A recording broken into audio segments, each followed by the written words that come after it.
All right, Craig, the iconic Craig Lieberman, thank you for being here. I appreciate you. I think you mean the notorious. The notorious indeed. Well, I want to start back at the very beginning. Like I said, I've been, very interested in your work for many years, both directly and indirectly. Let's start at the very beginning of the tuner scene.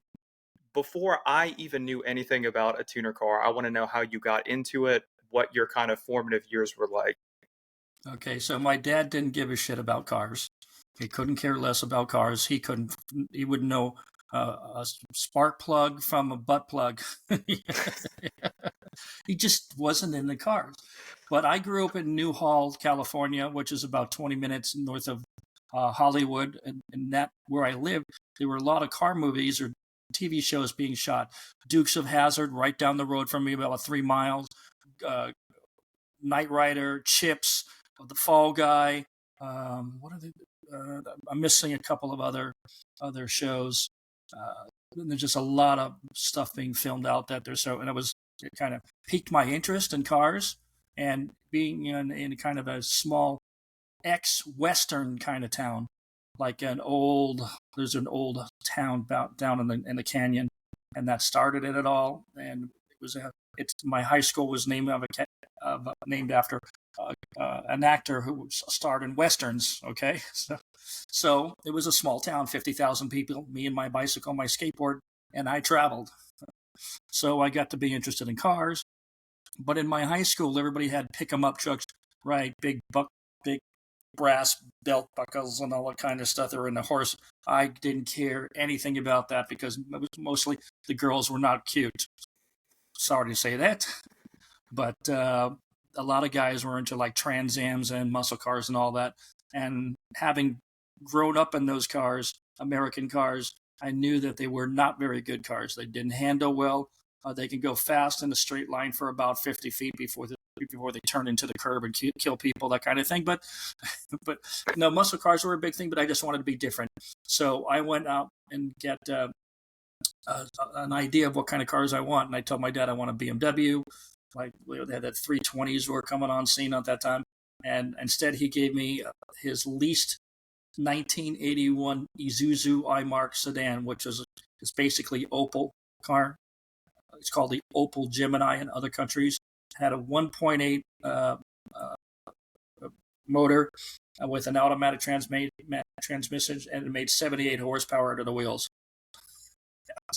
So I painted it Indian Porsche red, created my own front splitter, my side skirts. I got a custom made Porsche 930 turbo wing look-alike, put that thing on, and that was the OG racer car right there. So I would just get into the tuner cars, and then after that I was mostly into Japanese cars. The Datsun Zs I had four. I had a 74 260, 74 and a half 260, a 70 240, a 73 240, and a 72 240Z. All of them were modified, and everybody looked at me like I was crazy because I didn't have a Camaro, a Firebird, a Chevelle, or something like that. And I just wanted to be different. And then when I graduated, I moved down to the valley, and I was staying down there because closer to my school. And down there it was kind of cool because they had all kinds of cars. At the time, I was working at a place called Supra Shops, which was a chain for muscle cars. If you've anywhere near Van Nuys, that was my store. Okay, so I found this guy who had a 76 V6 Capri. The Capri was built in Germany, right, and wired in England, the best and worst of everything. So, but you can make it fast. So I made that car really cool, and it was like kind of a Euro kind of JDM, but not really. It's because nothing on it was on it that was Japanese, but that was fun because it was a lightweight car and it made 125 horsepower, which was a lot of that back then because the Smoky and Bandit Trans Am only made 140 or 150 horsepower, and it was slow, relatively speaking. So I was kind of on the outside, and then after that, I went through many cars, including a '67 Chevelle, which was a pile of crap. And I kept moving on. And then in '93, I bought a GT Mustang, but I played with it for a while, and then I put a bigger motor in it, supercharged. And my son was riding back in his baby seat, and he loved it. So, but one day after he was about what year was that? 1998. He's 5 years old, and I'm on the freeway, and this guy pulls up next to me in a Supra and then jumps on the gas, and he gapped me. He took me to Gapplebee's, as the kids say. And I said, and I've always liked that car because in 1985, I was still in school. I across the street they opened a Toyota store, and I was working at the Hyundai store right down the road on the same road. And I see this 85 turbo Supra comes in, and this car was glorious. And I love the car, but I just couldn't swing it because my dad wasn't really paying for tuition, and all that kind of stuff. So I had to do everything. Japanese cars, and cars like the Dodge Conquest. Remember those cars? I don't. Mitsubishi Starion TSIR wide body. If you ever was seen Cannonball, okay, you could Google it after. Anyway, so that car was wide body. It had all these gauges and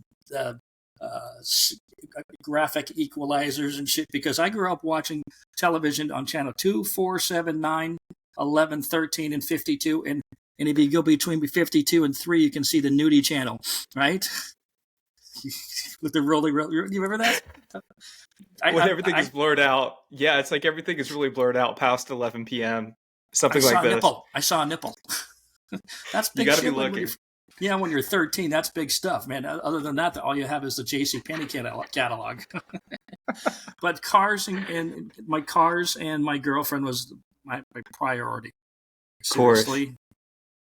And then doing car stuff, we used to go up to the top, what we call the Nike base, up Placerita Canyon, go all the way up to the top of the hill, overlooking San Fernando Valley, and looking down there, you're up there with your girlfriend, and then you drive down the canyon, with your shitty little car, that you don't kill yourself, because there's no airbags back then. Some cars didn't even have shoulder seat belts; they just had lap belts. And see, but I always liked the little fast cars because they were fun to drive. They're nimble. It wasn't until I bought my first Mark IV Supra that I really appreciated the Japanese technology. But that car was fun to modify. It was easy to modify. It was fast, and it was a fun car. I loved the target top. It was solid. It was better build quality of any American cars I've ever owned before it or after.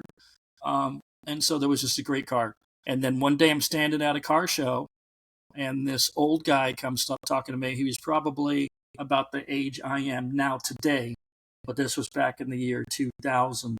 And he had a Hawaiian shirt and white socks and sandals. I know I don't dress like that just for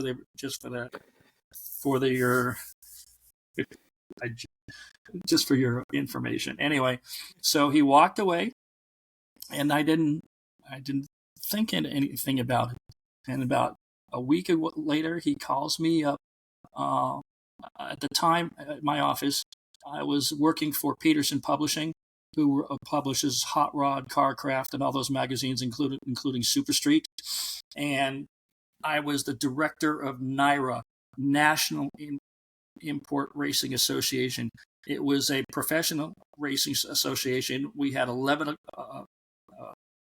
events all over the country, from Seattle to Arizona, Texas, Florida, Virginia, Pennsylvania. Where am I missing? And a couple of other places.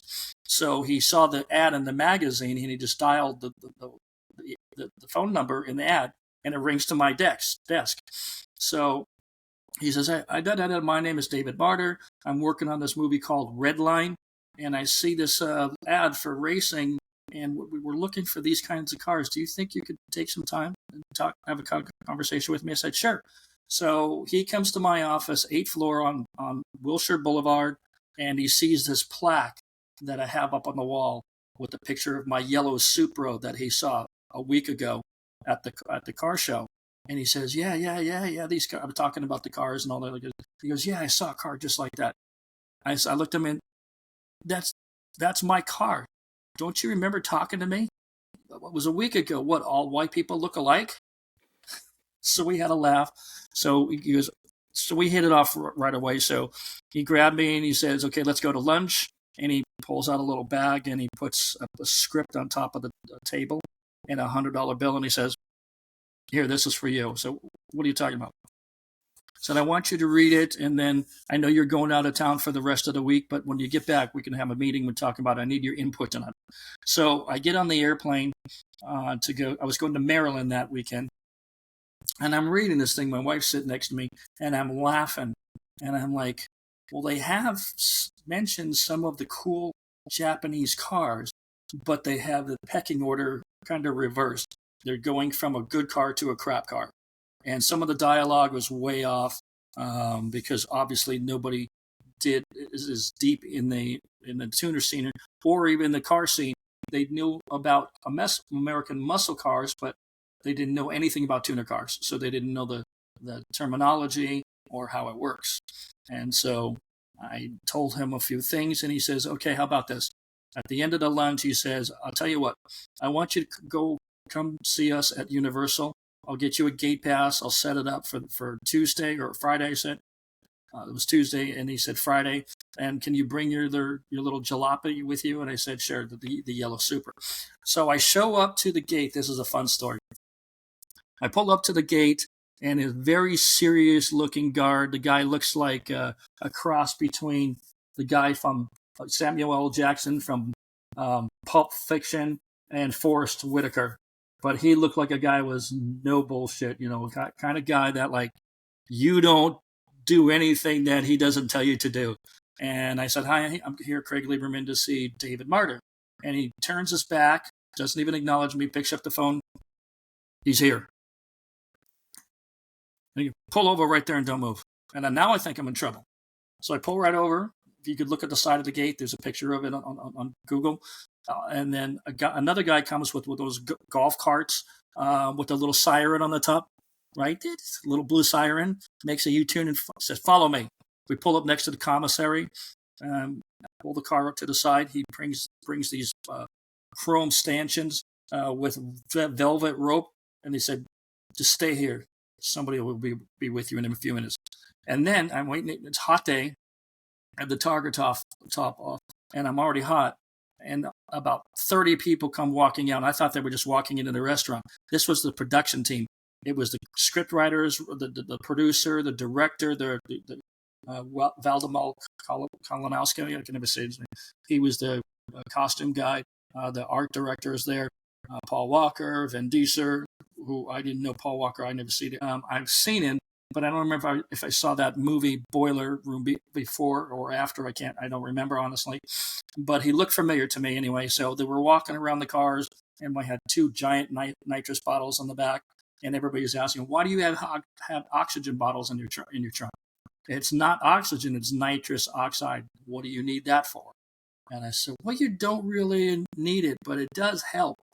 And so everybody's asking questions. And then Rob says, why don't you take me for a ride? And I said, okay.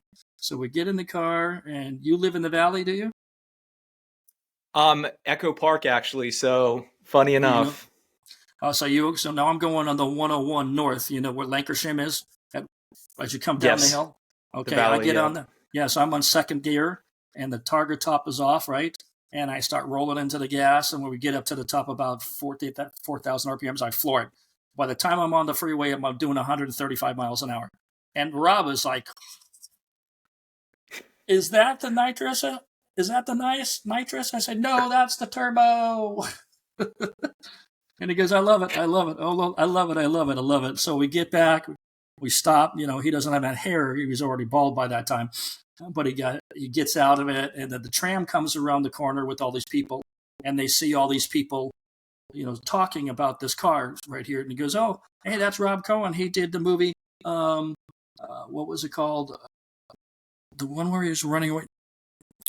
What wasn't even him? It was a famous movie. I forget what it was.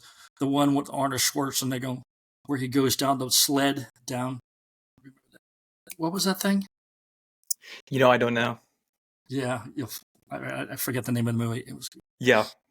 we'll have to look it up. Anyway, it's on the tip of my tongue. Anyway, so he goes, and then the guy says, "Well, so Rob, what are you doing?" He says, "I'm putting this car in my next movie."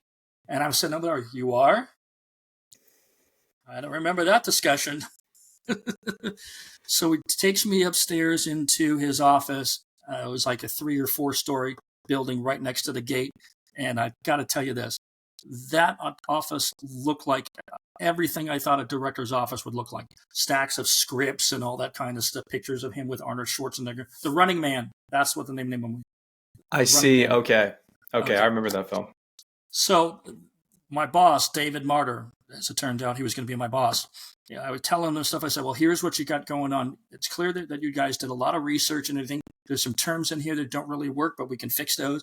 I think we should take a look at the car selection because you got quite a few things going wrong because you go in the wrong order. You're going from low-end cars to high-end cars is not the way to do it. You need to start off. Excuse me, I misspoke. You're not supposed to go from high-end cars to low-end cars. You got to go the other way around. So I went up on the grease board and I just erased some stuff on this. I say, here's the cars. You got the GTRs, Acura NSXs. You got Mitsubishi 3000 GT, Mark IV Supra, Mark III Supra, FD RX7, and then the Z32 300ZX, and then other cars that follow behind that. There was a lot of cars that were not available yet. The 350Z did not exist. The WRX was not in the United States. The E36 was the highest BMW right there. The E46 was naturally aspirated. We were waiting for something else like the M3, even though it's naturally aspirated. But that car was not out yet. So there was a lot of cars we couldn't use. We didn't want any Mustangs. We didn't want any Camaros. We didn't want any American stuff right in for the Charger because that dominates dad. Okay, so that's the way it worked. And that worked, and it was a great thing. So my job was to then not just talk to him about the cars, but to help them find the cars. So how do you do that in 2000? There's no Facebook, there's no Instagram, there's no YouTube, there's no OnlyFans, there's MySpace, right? So MySpace was basically a music thing, right? If you went to MySpace, everybody was like trying to get in the music business. So you couldn't do it that way. So we had to do something very old-fashioned. We used our Motorola Razr phones. You remember those things? Wow. Of course. Yeah, I mean, definitely my favorite phone. And I do recall MySpace very well, child of the Y2K era, but it's been so long. Your memory is actually better than mine on these, I think. Well, I've told the story 1,000, maybe 10,000 times, really. Anyway, so yeah. Fortunately, I had a great protege, R.J. DeVera, who was an undercredited technical advisor as well. He's a very, very big part of this stuff. He has a lot of connections. I was in his cars club called All the Art in Motion. So we were calling our old buddies. Okay, this week they want to see Integras. They want to see Civics. They want to see Audi 84s. They want to see Volkswagen Golfs. And so word got around. And I remember going on the forums like HondaTech.com, all those Beamer forums, telling people we're going to be making a movie. And they're going like, oh, yeah, sure. Okay. It's straight to DVD or straight to DVD or VHS. I'm serious. It's going on, man. Okay. You don't want to come? Pshaw. That's it.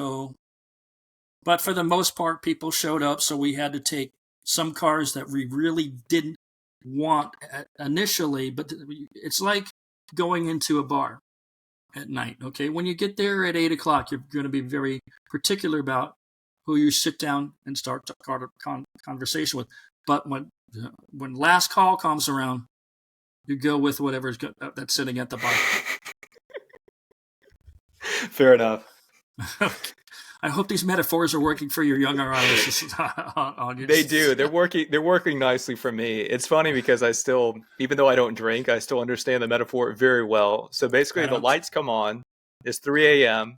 and you're left with what you're left with. So how did that work out in terms of the cars that you ended up finding? For the most part, we got some really good cars. To Rob's credit, he stayed on task. He wanted the cars that looked aggressive, right? He wanted the big shopping cart wings, look like a shopping cart.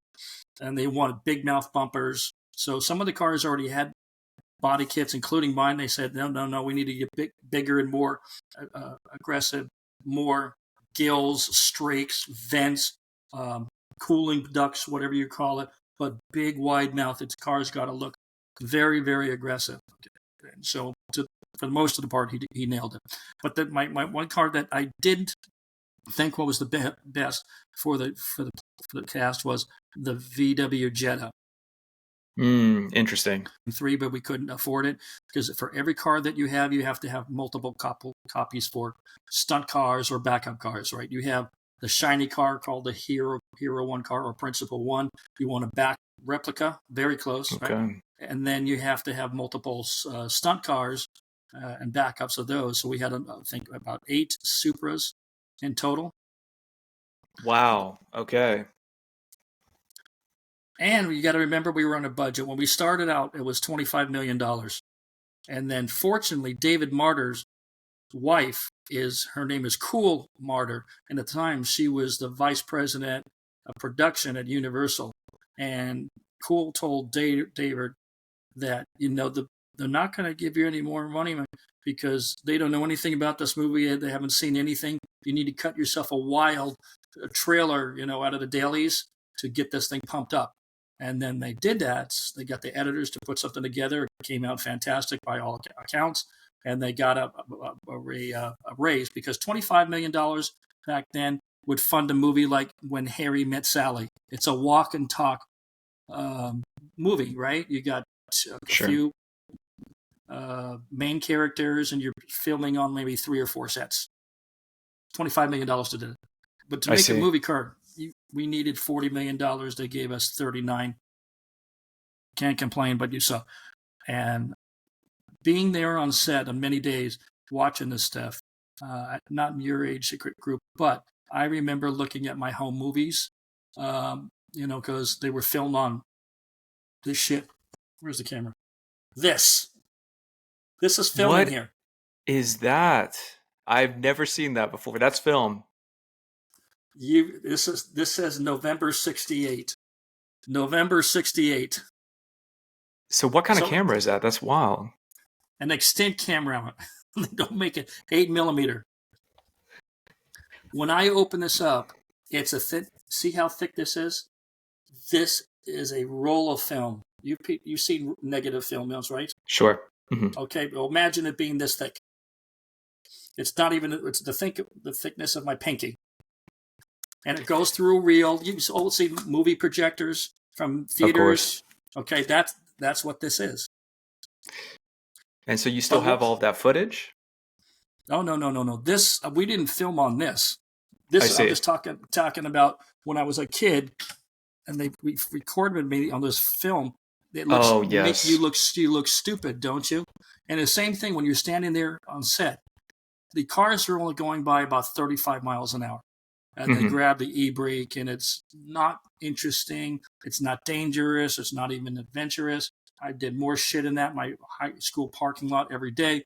What they were doing on set for the most part, but it was fascinating for me to watch because I thought this thing was kind of goofy, but I was going to reserve my opinion until I see start of the cuts. So I got to see some of the editing processes because they ran some things across to me that I had to look at or go down there and talk to these people and say, blah, blah, blah, blah. Well, this is wrong. Too bad it's already filmed. We can't do anything about it. And Rob would always say, don't worry. No car people are going to watch this movie. It's just going to be like 16-year-old kids from Kansas, Central America, and that kind of stuff. That was not really an accurate prediction. As it not turns at all. Out. Well, not at all.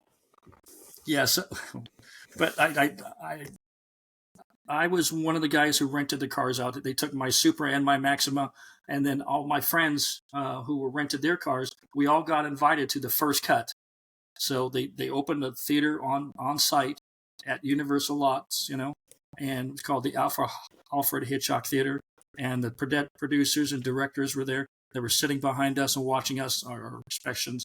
And there's a bunch of stuff that they kind of mishmashed, technical terms like what's going on? I said, where did you get that? You have a sheet of paper. I have three sheets of papers of technical terms. You can't mix and match them and put them together. It's not like living room furniture. Okay, you can't just take this one and put the other one. And it's not a recipe for quiche. Okay, Of course. everything. Okay, everybody did that, but that was too late for that. There were a lot of those kind of things. There were other things like the floor pan falling out of the Mitsubishi Eclipse. Speak to me on that because that was an iconic scene with the danger to manifold and the floor pan falls out. Let's talk to that. It was funny. My editor is building that video right now, and he's editing it the way I wanted it to do. So he's doing a whole sequence anyway. So here's how it goes. So it's going to be a drag race, and what the basic plot was: Paul Walker, Brian O'Connor is racing, but there's going to have to be some kind of giant scuffle inside the car. But what could that be? And they came up with these diamond plate floor mats that they interpreted it to be the actual floor pan of the car, right? And it falls out. I'm reading this in the script, and I said, "This isn't how it works. That's first off, that's not right because I had seen a rough evidence. That's completely wrong. Completely wrong. They don't. That's a whole other thing." And he said, well, "What should we do?" And I said, "Well, you have nitrous bottles, okay? Nitrous bottles have to be at a certain pressure to work. Those bottle pressure gauges have a white section, then it goes into green. It stays in green, then it goes into yellow, and then it goes into red. Inside the bottle, there's 950 psi. The gas inside of it is minus 125 Celsius. So here's what I said: why don't you put the camera on the gauge and just see it go into the red? You don't have to know anything about anything. That you know that something going into a red ed, that is bad. Even my grandmother would know that. That's bad, bad, bad, bad." And I said, "Why don't you have the hose pop, split, and now it's spraying like a fire extinguisher, ice cold air, all this foggy, and it fogs up the windshield and ice ups up the windshield, and he's driving like this to trying to hold the hose and all that kind of stuff." That would be fine. Wow. Because you couldn't make the car blow up or the engine fail because he has to drive it away when he's running from the cops. And Of course. I said to Rob, "Well, you have him with a gaping hole under Vin Diesel's feet. What he's going to do? Fred Flintstone, you know that? Yabba dabba do." Of course. So they got a lot of things wrong. And then after the movie came out, I was monitoring the forums, the car forums. There were only a few people who even caught those things at that time. I see. Okay, so it wasn't until much later that people really started critiquing it, but at the time it was still like, this is cool as shit, made import tuning cool, maybe for the first time, or brought that into the pop culture, which actually briefly I want to touch on because little do you know how much you influenced me directly, not just indirectly through your cars. So my first car, a 2002 Lexus IS300, absolutely red, of course, with the 2JZ GE, not the GTE. Mm-hmm. You had the badass, obviously.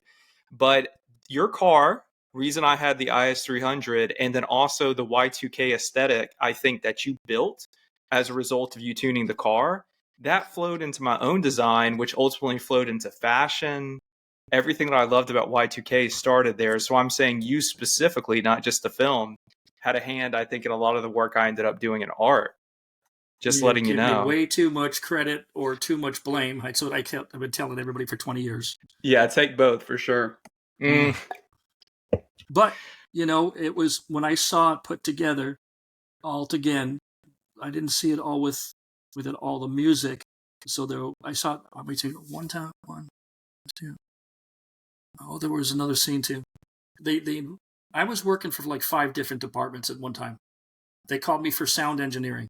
They took me to the ADR studio, and they have the movies playing on the wall, and there were about 25 people walking around the room, around a hanging microphone in the middle of the room, and they were trying to read the lips of what people were saying in the background, right? And so I had to look at each one of those clips, and somebody's reading the lips and telling me what they're saying. They said, "No, that's not right. I don't know where they came up with that." And so we had people assigned to use these lines as they're walking around. So I'm seeing parts of the the scenes that I hadn't seen, like the part where Dominic pulls up with the red RX-7. That was and then Race War stuff. And so there was that. But my favorite story is the Race Wars one. Please, let's talk. All right. So again, in September of that year, September of 2000, we were getting close. The movie's supposed to release the next summer, but we're getting down to the nitty gritty. We needed to get about 1,000 people or more to San Bernardino Airport to go do Race Wars. Okay, so we call everybody up again. It's like 4 or 5 days of brutal heat on the tarmac out in the desert. And we thought nobody was going to show up. We got plenty of people, but not enough extra people. We had plenty of cars, not enough extra people.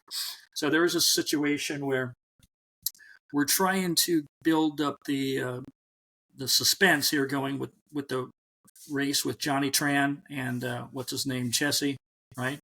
Right. So we're getting this thing set up, and Rob says, "I'm going to put you in the movie." Rob, I'm going to be honest. I have a great face for radio. Thank you, but all right, you don't have to say anything.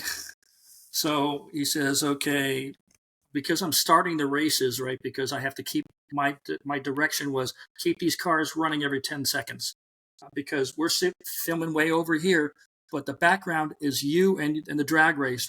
It's the background, so you got to keep it moving. The problem was they hired too many Asian girls wearing no clothes, basically along the sideline. And the drivers were paying attention to them. Okay. So he was getting frustrated. And when he finally finished over there, he came over here and he turned the camera around this way and they had a camera on a crane over here. And he goes, okay, we're going to film this race. It's the launch between the RX-7 and Letty. And then he goes, okay, action. I go, boom. And he goes, cut. I remember it. You can see me in the right at the end of it. Watch, play it back slow motion. You see my mouth goes. I'll rewatch it. I remember you in the hat. I remember you dropping the hands. Yeah, I dropped the F-bomb under my breath, but because number one, the car was really loud, and all I heard in the headphones was cut. What did I do? What happened? I didn't see anything. And Rob comes over to me and goes, "You can't do that." Can't do what? Because you can't just go like that. That's how you start a race. Unless it's at night, then you do a light. What do you want me to do? Take my panties off? I mean, what are we doing here?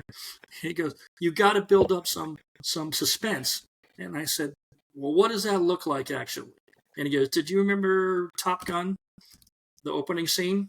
He wanted me to go fall to my knee like he's launching the plane. I mean, whatever's authentic for you.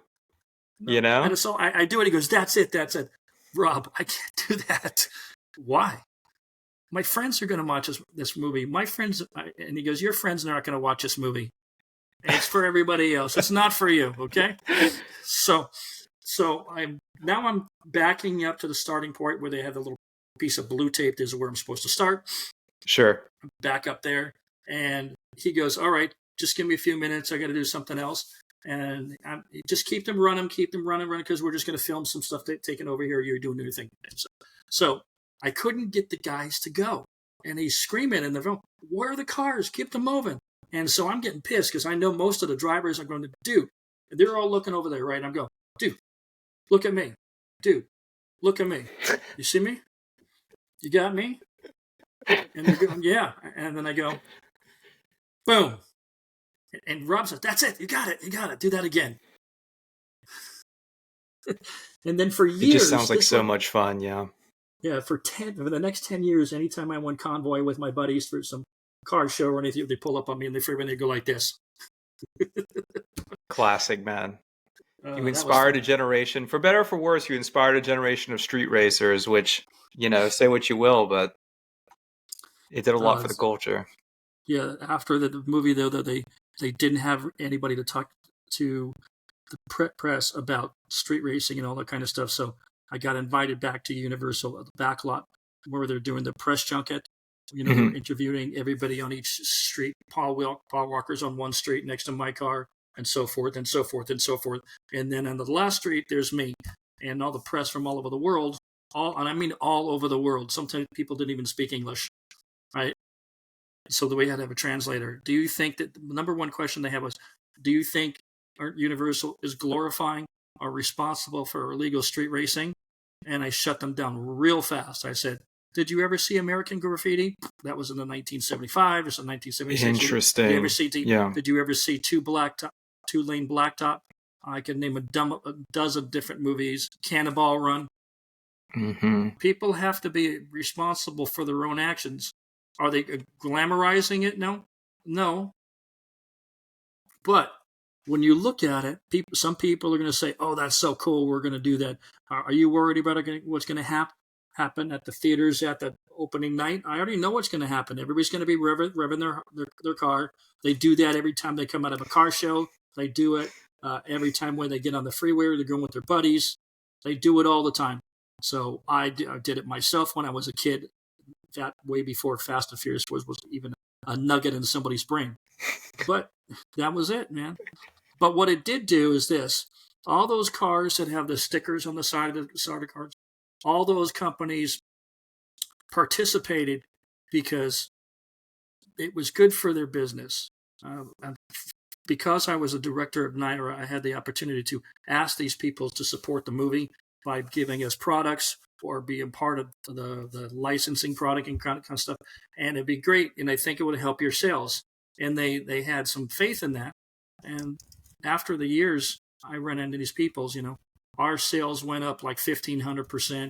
We couldn't keep nitrous bottles on the nitrous bottles on the shelves for 2 years. Barco, Gritty, all those places. And it boomed for the tuner segment. You remember those years, 2000, from 2001 through about 2006? The tuner market was on fire, right? Yeah. Drifting, car shows, hot import nights, all that kind of stuff. And it was just huge. And so it was an infusion to that tuner segment for good or bad. Let's speak to that a little bit because, to your point, the golden year for me was 2006. So it was some years after the original two movies had released, but I was primed, right? And that's when I started tuning my vehicles before I even had my license. I was taking all my birthday money and just getting what I could. So 2006 comes around, I'm out there modifying my car and I'm looking back on the work that you did. So let's speak a bit maybe to those cars that you had specifically. You had, of course, the Toyota Supra, which is absolutely iconic. And you had a Nissan Skyline that came later, the R34. Tell me about the experience of owning those cars, what that was like, because you were very prescient in terms of having those cars. It's very fascinating. Well, the Supra I built for myself. It was yellow. It was much cleaner.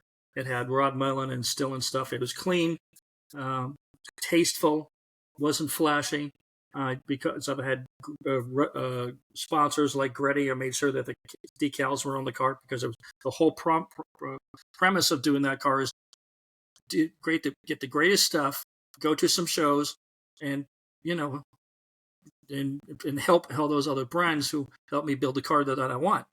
And so they can use the car to do it at shows or SEMA or something like that kind of thing in other car shows. And it worked out well. But I basically built it for myself. I would have changed some things by now anyway. But then after that, I still had the Supra. I got it back from the movie, and it was still orange. And I didn't like the graphics. And honestly, like I said earlier, alluded to earlier, that I think that at the time, that movie was basically going straight to VHS. And I realized I was wrong when I went to the actual, not the premiere, but the 3 days later when it opened in theaters, I went to the local theater. And I was sitting in the audience about 5 rows in. And after the Honda Civic, screaming. Now, I'm old enough to tell you that I was sitting in the audience in 1977 when Star Wars first came out. I was sitting in about the same place. And I remember that first scene, right? And I was like 12 or 13 years old at the time. I didn't jump out of my seat, but I wanted to. That was the greatest piece of cinema I had seen up until that point. So that I realized that this movie is going to be big. And it was right. And then they still had me working for them for the next, doing interviews for TV stations, radio stations all over the world, magazine articles, all that, because nobody knew anything about tuner cars. Nobody in Universal had an idea of what these cars.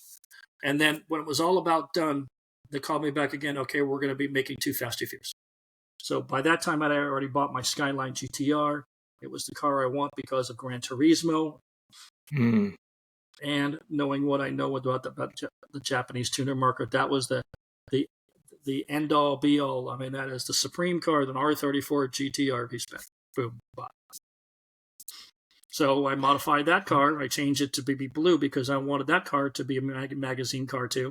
That was probably by the time I was we got to the start of Too Fast and Furious.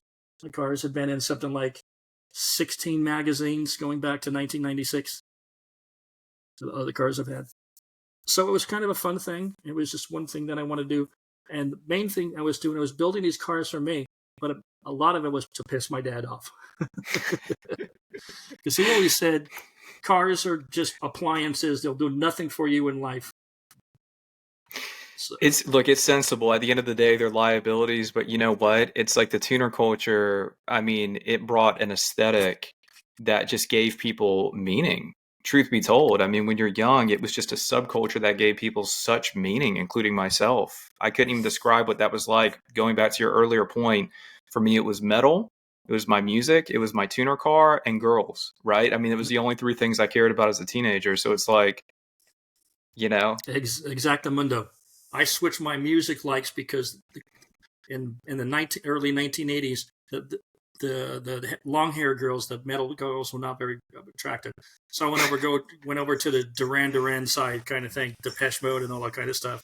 Of course, my girlfriends got better looking every year. So with that in mind, because I'm picturing the Craig aesthetic from those years. It's really cool how music and all of these things have come together with tuner culture. You think back on the 2000s fashion, cars, music, and then it comes back to the Fast and Furious, and it comes back to your contributions. I want to touch on a point before we kind of move forward with the conversation, and that is the iconography of the nitrous oxide scene. You spoke to that a bit earlier. Okay, so NOS, right? It defined, when everyone thought about the Fast and Furious, they thought about NOS, nitrous oxide. What was your contribution to that particular aspect of the film? Well, the two, nitrous oxide has been something I've been using since, when we first the system, 1993. As a matter of fact, when I ordered my Mustang JT, the nitrous system showed up before the car because I ordered it from Summit. Wow, interesting. I have the pictures to prove it. Actual pictures, hard pictures. So I was already into nitrous and all that kind of stuff. I knew a lot about it. I've used it many times, blah, blah, blah, blah. And then I got into supercharge. And then you put a fogger system, blah, blah, blah. But nitrous was a big thing because it's drama. You hit the button, all of a sudden you start going fast, and it is pushing back in the seat depending on what kind of car you have. And how ship with a guy by the name Wadi Hammam, who was like the director over at Nitrous Systems right here over by John Wayne Airport. He was a really great guy. And when I called him up to help me with the car, he said, no problem, we'll give it to you at cost, blah, blah, blah, blah, put it in there. And then when I called him up, I said, we're going to need 16 bottles. What can you do for us? And he was selling them to us first for invoice or whatever. But he didn't think there was going to be much about this movie. And after I saw him about 2 years later, he goes, holy shit, I told you the story. So then Too Fast, Too Furious. That car, I put that intercooler on with the Nitrous Express system because I know those guys from the Naira series. And Wadi had moved on, and the Nitrous company itself was sold. So I didn't have my connections there. And then I figured, because I'm a director of Naira, I can't play favorites for certain companies, especially when they're not a sponsor. So the next logical thing was to call NX. So the one contribution that I think I really like, that I'm happy that happened, I showed them the Marilyn Monroe gag when the dress gets blown up from an old movie. Yeah. Do you know that? I said, why don't we do The Purge and blow it up a girl's skirt when Paul Walker pulls up with the R34? And they wrote it into the script. That's wild. Yeah, that was a really cool idea. I thought so. I think so too. That's Yeah. interesting. Wow. Well, that's interesting because it brings us kind of to the tuner car scene as a whole, right? So, looking back on the contributions to the films, let's talk about the tuner scene. It's obviously changed a lot. I mean, here you are helping lead the charge to bring it into pop culture, right? And a mainstream consciousness. But where is it now? I feel like, you've moved on in terms of your taste in cars, which I want to get to after. And I have too, for all intents and purposes. But where do you see the tuner car scene being now versus where it was? Well, I think there's greater um, interest in it. I mean, how many people are interested in Skylines right now? I mean, you can't go anywhere on YouTube without scrolling about a couple pages and seeing something about a Japanese car, especially an R34 or R35s. People now, we have to remember this: it's a cycle of life. When you're 16 Mm, years old and you like these cars, but you can't afford them, by the time you're 40, you can't afford them, and then you go back and buy those cars. And I see a lot of that. It happened when I was in school. I remember in wow. college, and people were saying, "Man, I can't afford this car, man. I want to buy a '69 396 whatever, or this, or a Camaro SS or Yenko or all that." None of those people do, but a lot of those people I've stayed contact with, they bought the cars that they wanted when they were younger. Okay, so now this whole generation now, these kids now, this accounts for the super prices. You're looking at Mark IVs; these things are $160,000 in good shape. You get Unreal. Yeah. you're seeing beat up right hand drive cars for $70,000. It's insane. So these younger kids get into it, but at that time, and I paid attention because I was still in the market. By 2006, the market was saturated. The drag racing and shows were starting to die because it spent too much splitting the pie. You know, these sponsors have to sponsor car shows, drag races, drift events, magazines, and everybody started switching to online sales, and so their marketing dollars couldn't go any further, and so it started getting different. And by the kids who were 16 years old at 2001, by the time they were, it's by the time we got the recession, 2008, right? These kids were in their mid 20s and had kids of their own. You know, they're married or they're going through school, they have school loans, and they just can't swing it. And now here we are a little later, after Paul Walker dies in 2013, then the interest came back for Japanese cars, in particular the R34s or any kind of Skyline. And then, of course, we had the R35 that was released a few years earlier. 2000 was it 2008 here, in 2007 in Yeah. Japan. I remember seeing it when I went to Japan for the first time in 2008. I saw the R35 there just screaming through Tokyo. I was on a bus and I just remember seeing that car and I was mesmerized. It's kind of like the first time I saw maybe one of the Fast and Furious films. Crazy, but yeah, to your point. Yeah, and at the time I had an RS4, an Audi RS4. I was into my European car craze at the time. I'd gone through a couple of Lamborghinis. I had a Porsche 996 Turbo and then the RS4, which I had for 5 years, which was the car that I've owned the longest until I bought this car, the R35. So I moved on to other more sophisticated cars. I've done work for BMW doing dealer audits for CSI, so I know their secrets and all that kind of stuff. I know their strengths and weaknesses in engineering and so forth, and what's still great cars. The new one are too ugly to date, or I don't care how rich you are, and you look like, when your face looks like that. I'm sorry, I just can't do it. So where are you now in terms of your cars? Because you had sold the Supra and the Skyline some years ago, from my understanding. Yeah, So, and you moved on to kind of European cars, but at least you dabbled. Where are you now? What does your car collection look like? there's no collection now, man. It's my wife's Audi S3, which she wants me to add 100 horsepower to her now, and my R35. The thing about the R35 is it's a great car. It's very capable. You can change the tires and wheels when you go to the track, fill it up with E85, and you drive it. Meanwhile, I have heated seats, DVD net. I mean, the navigation, all that kind of stuff, all the comforts. It's very reliable, knock on wood. Is And it it's fun to, modified?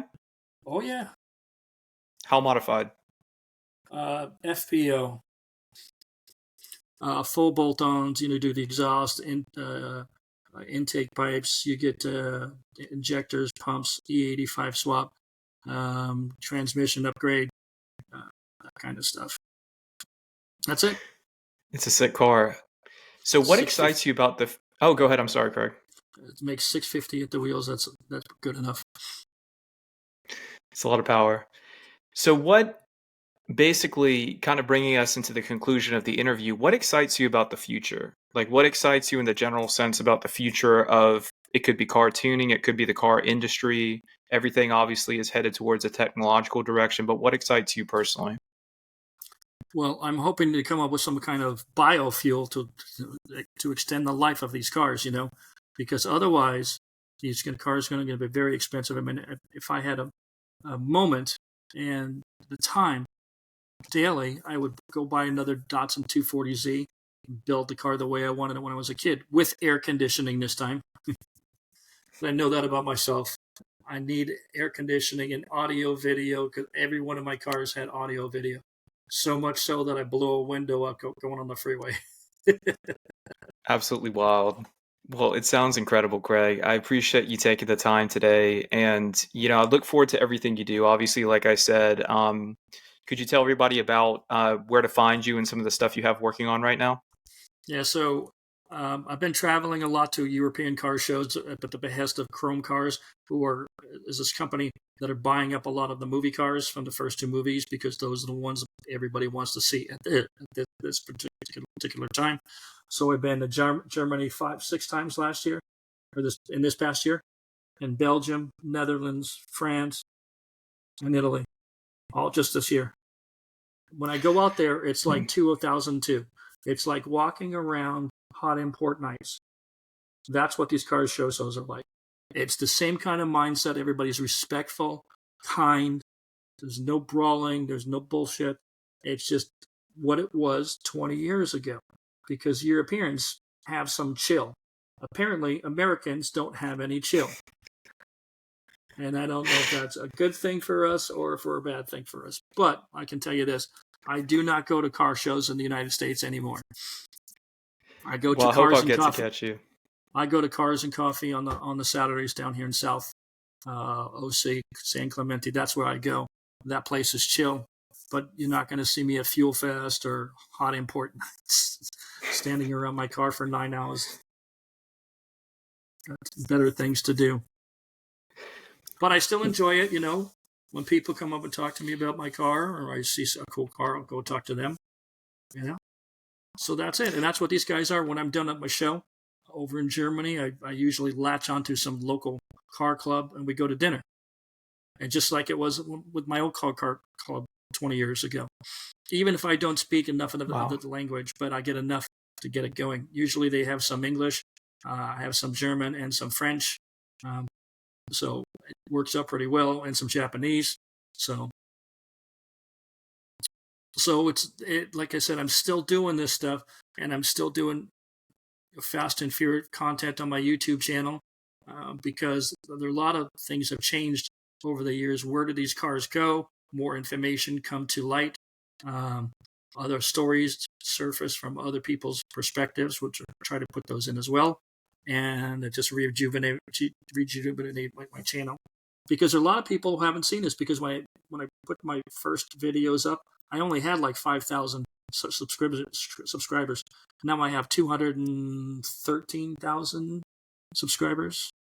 Yes. So I'm on Instagram, but I usually do only post when I'm at car show kind of stuff, because during the day I actually have a job. I run a digital media company, so Shopify and all that kind of stuff. So kind of busy. My wife indulges my hobby. She came from the Porsche world, so she's a car girl as well. She knows cars. She's into her comfort mode right now. She doesn't want a car that you're going to have to be very careful to park with and all that. And the S3 is a nice, clean car. It barely has 40,000 miles. It's 2017 model. But that's fine for her. She doesn't need anything but she keeps saying we should put in another 100 horsepower in the car. So maybe we'll see. Well, I'm glad to see y'all are still continuing the tuning tradition. I think it's amazing. But Craig, I'm so grateful for everything you've done. Thank you so much, of course, for doing this interview with me. I appreciate you so much, man. Thank you. Yeah, it's great to have to talk about you. Finally, For sure. Yeah. I know. Thank you, brother. Well, let's stay in touch. We will absolutely.